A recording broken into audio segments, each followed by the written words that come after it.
Sunset Rewind back at you again. Another edition, bonus coverage this week. We have another team besides Edison that won a state title, the Palos Verdes Sea Kings. You know, it's our favorite team that we don't cover, but since they play so many of the teams that we cover, we kind of do it by default. But I kind of made a deal. I said, listen, if Edison makes the state championship and wins, if you guys make the state championship and win, we'll have a reason to cover you. And we only have 2 games to do, so let's get into this. What a run it's been for the Sea Kings. Wow. They were on the road. Interestingly enough, they were the first game of the day. They had 3 games at Saddleback College. And I guess PV had to be pretty comfortable because they play all their games in the day anyway. Yeah. So they were right in their element. So let's get into this. Early on, Ryan Rakowski, who's going to have a monster game, is going to find I'll say. Morley board on the out route. Rolling out to the right after a long drive. Rakowski's PV so good at scrambling. would score first, so 6-0. They would miss the PAT. Now, 12 Bridges would make a comeback, but Weston Reese, only a freshman, is leading the team in tackling, is going to shoot the gap, bring the quarterback down on 4th down, so huge stop. I mean, the first 2 drives took so long. We're already into the second quarter, but nice job by that PV getting a huge stop on defense. Now, Look at that energy they got, too. Jace DeMoss, the wingback, is going to drag across off play action. Rakowski's going to roll to his left, hits him in the flat, and he's off to the races. We talk about the importance of stock blocking. Watch this receiver right here. Knocks him down. That gives you another 10, 20, 30 yards. So great job by the receiver who's not participating in terms of catching the ball, but doing his job blocking downfield for his teammates. And then Corey Koyama from the tight end position is going to sneak behind that linebacker. Rakowski sees him in the back of the end zone. Nice. So early on, they're in charge, 13-0, Palos Verdes. That's great play design there, too. More offense from PV. This time, Ivan Aguirre is going to make back-to-back big plays. Rakowski, only a sophomore, showing off his big arm right into the sun. Nice job by the receivers turning around and getting it. And same play, Evan again, this time from the other side of the field. Rakowski puts it into the corner of the end zone. So early on, 20-0 Palos Verdes. They're looking good, trying to pull away. And here's one of the reasons why. Defense, John Sarmiento, the cornerback, not going to bite on the double move. Now you got the quarterback rolling against his body. That's always dangerous. Throwing against it sets up an interception. So now PV's in a chance to really take charge. Jalen Flowers, the wideout, bottom of the screen. Kowski's going to pick up the low snap off the ground. Again, rolling to his left. He can throw against his body and just high points it. So all Palos Verdes early on. This will be in the closing minutes of the first half. So it's 27-0, looking good. Now, 12 Bridges is going to try to get back in this right before half, but Josh Williams, who had a monster game in the CIF championship game, is going to beat 2 offensive linemen, closes in on the quarterback, sacks him, and time would run out, ending the first half. So going into halftime, 27-0, PV's looking good. So it's always about halftime adjustments. Now, keep in mind, 12 Bridges averaged over 500 yards on offense this year. So this is a good offense, but more Josh Williams blows up the tight end and just brings it back down. Even with adjustments, it wasn't happening. The defense was just lights out all night long. Of course, that sets up the quarterback and Joey Koyama, the slot receiver. He's going to run a post, or really just a straight down the field. And so now at this point, PV's pulling away, 34-0. Now 12 Bridges would battle back. Connor Flaherty, the quarterback, and Ryan Wagner, the tight end. They're going to do a little play action. It's that double wing stuff. It's going to sneak out, buy some time, finds him in the end zone, but at this point it's too little, too late. They would score. They'd miss the PAT. So it's 35-6. More PV offense. Joey Koyama. That pass rush was just so effective for PV the whole night. I mean, the look whole at that. day. It's just all day long. Wow. Jukes 3 defenders and, walks into the end zone. It was too easy. And at that point, it's 42-7. 6. And then late in the game, Christian Reeves, they got the backups in. You know, they work hard too at practice. Is going to get a touchdown, extending that lead. And then one more touchdown just for good measures. Another backup. This time it's Sorn Hong. Now they're just trying to run out the clock, but look at that cutback. Look at that vision. It's going to take it to the house. This guy can say he scored a touchdown in a state championship game. So PV would go on to roll. They'd win this game. They'd win the state title. 55-19, 2024 state champions. Taryn was actually at the game. He's got a couple interviews. Taryn, do you want to do the quarterback or do you want to do coach first? Let's do quarterback. And also something to note is that Palos Verdes never punted once. They scored on all of their possessions.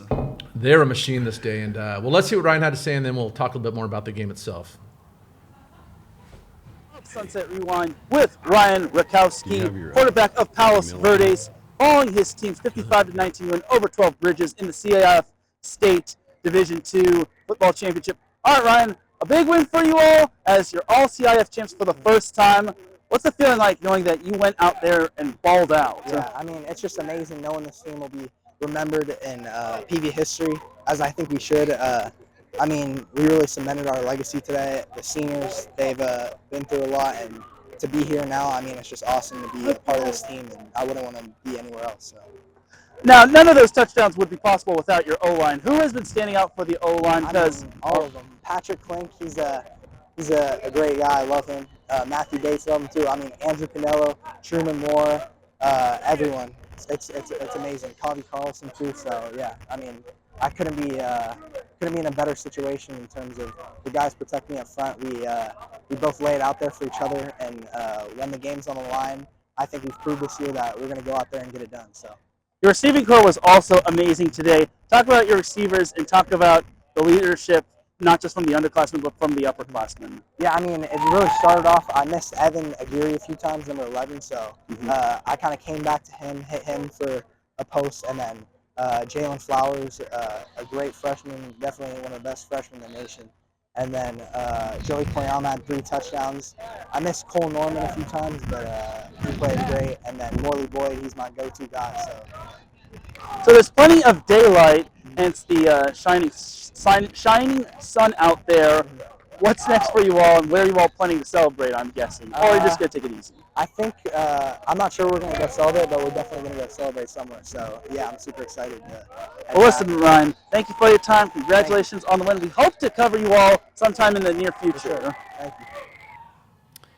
Boy, and just like Edison, sophomore quarterback, Palos Verdes has 2 more years of Rakowski.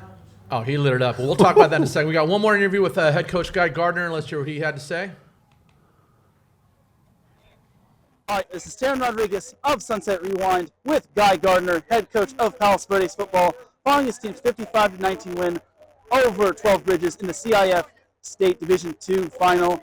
All right, Guy, a huge win for you all as this was the final crowning jewel of your season. What were the keys to winning tonight or today? I think just the process of Monday through Thursday. I think that has a big, or Monday through Friday in this case, has a big part of it. You know, guys coming in and doing the best they can on those days, prepping for this. And this, you know, you hope on a stage like this, you just play as hard as you can, that it works out, and it did. And I'm really proud of these guys, the effort, proud of the staff, administration, everybody, seniors, but the whole team, just for the work ethic and how hard they, you know, they practice and then go out and just play as hard as they can.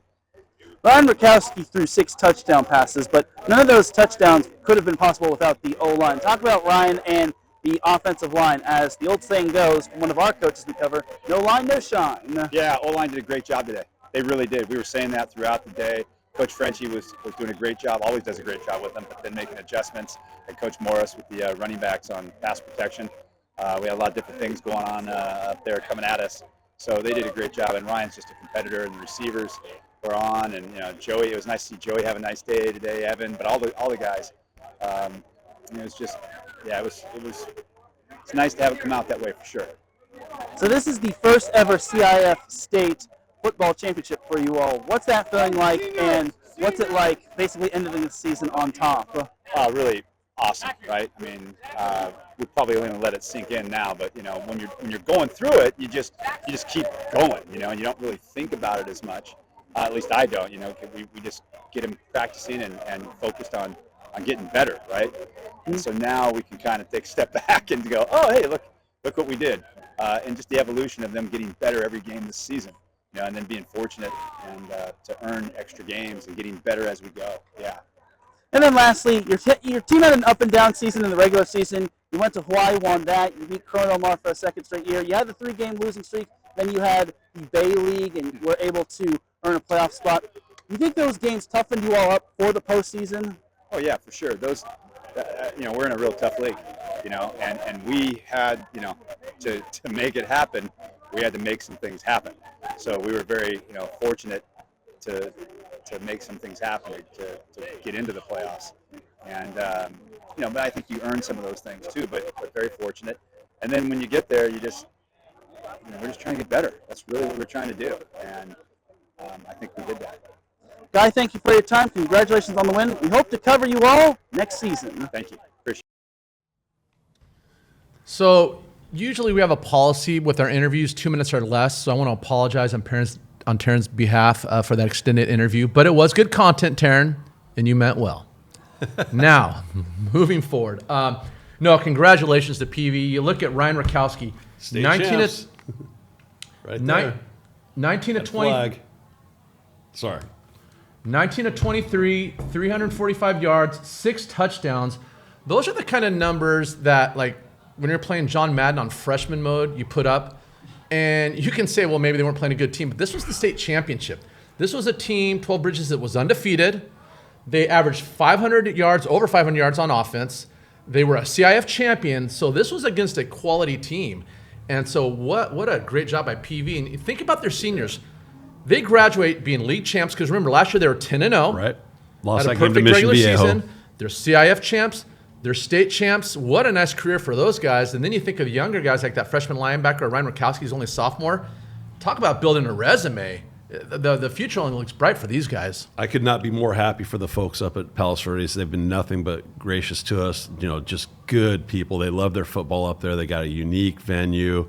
And for them, I was up there for the Corona Del Mar game, which seems like 4 years ago, during that heat wave. And it was nice up there with the cool ocean breeze. But such a deserving program, and they worked to get this. This wasn't, easy. They worked. And even though that score was as dominant as it was, don't think for 1 second they didn't, weren't flying around 110% that whole game. You saw it and how much energy they had. And even after the game, the celebration, good for them. Palos Verdes, that's awesome. Think about their last 2 seasons. They're almost opposite. They're both championship seasons, but last year they had a great regular season, and I don't want to say laid an egg in the playoffs. They went to Mission Viejo, who won state.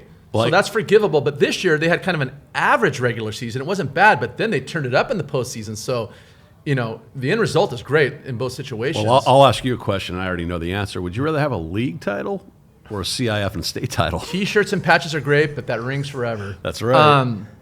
So, going forward, real quick for the PV Nation, put in the comments, if you would, please. I'm really curious about the community's take on the day games. As players and coaches and fans, do you kind of like that because it's kind of unique to you guys and it's your own little niche? Or would you rather play in the night? I can't imagine and the reason they play day games, if you don't know, is because the locals don't want lights on. But it's 5 times a year, plus maybe 1 or 2 playoff games. Is it that big of a deal? You know what else I'd like to know? That's piggybacking off your question. That's a good question. Is it hard to schedule?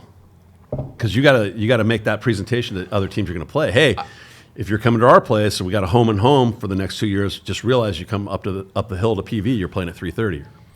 Look, there's arguments to an advantage of that, in that, okay, you're done by 7. The coaches can actually go back to the office, break down the film, be done. That's true, too. And have a Saturday. Or if you're a coach who's married, and I know exactly what you're going through, you don't get a lot of family time during the season, and that can be quite contentious at times. So you can actually go home after the game and have a little family time. So, maybe they do like it that way. I don't know, but I'm just curious what kind of the locals feel about the whole day thing. But hey, whatever, man. You guys are CIF champs, champions, state champs. Congratulations on a great season. We're looking forward to watching them play CDM as well as Edison next year. Absolutely. No, we'll see them at the passing league tournaments hopefully this summer as well. Get a little preview of the Sea Kings.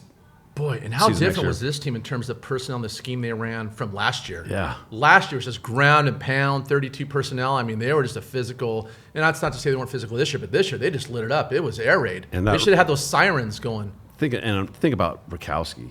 Oof, future is bright, man. Yeah, good times. All right, well, listen, congratulations, guys, and we'll see you next year. Thanks, Palos Verdes. Thanks for tuning in. Another edition of Sunset Rewind. Stay tuned for more.